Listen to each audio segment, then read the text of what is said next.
صحیح بخاری اور مسلم کی متفقن علیہ حدیث ہے کہ اللہ کے محبوب صلی اللہ علیہ وآلہ وسلم نے فرمایا، جس شخص نے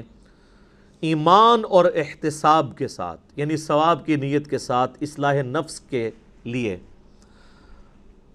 لیلۃ القدر کا قیام کیا تو اللہ تعالیٰ اس کے پچھلے سارے گناہوں کو معاف فرما دے گا۔ اور صحیح بخاری اور مسلم میں دونوں میں یہ حدیث موجود ہے کہ اللہ کے محبوب صلی اللہ علیہ وآلہ وسلم نے فرمایا کہ لیلۃ القدر کو رمضان المبارک کے مہینے کی آخری عشرے کی طاق راتوں میں یعنی 21ویں، 23ویں، 25ویں، 27ویں اور 29ویں راتوں میں تلاش کرو۔ شب قدر کی رات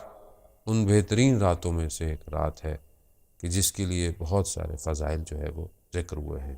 یہ ایک رات کئی مہینوں کی راتوں سے افضل ہے۔ اس رات کو خدا اپنے کرم، اپنے رحمت سے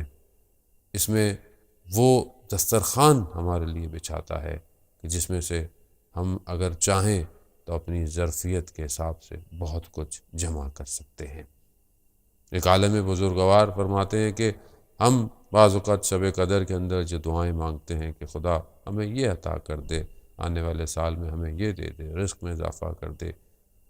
اولاد دے دے، گھر دے دے، جو ہماری ضروریات ہیں جب ہم ان کی دعائیں کرتے ہیں، یا حتیٰ یہ بھی دعا کرتے ہیں کہ پروردگار ہمیں تو بہشت میں جگہ دے، ہمیں جنت فردوس عطا کر۔ وہ فرماتے ہیں کہ یہ جتنی بھی ہم دعائیں مانگتے ہیں، یہ ساری دعائیں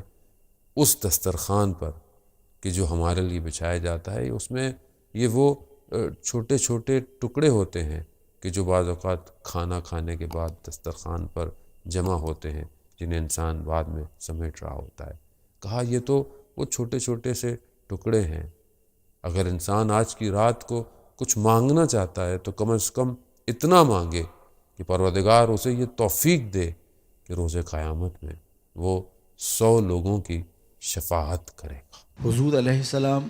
رمضان المبارک کے آخری عشرے میں کثرت کے ساتھ عبادت کرتے تھے۔ یہ ایک رات 1000 مہینے کی عبادتوں سے افضل، بہتر اور بھاری ہے۔ حضور نے ارشاد فرمایا، جس نے لیلۃ القدر میں قیام کیا ایمان اور محاسبہ نفس کے ساتھ، اللہ اس کے پچھلے سارے گناہ معاف فرما دیتا ہے۔ تو حضور نے ارشاد فرمایا، اگر تم لیلۃ القدر پالو تو یہ دعا مانگو، اللہم انک عفو تحب العفو فاعف عنی۔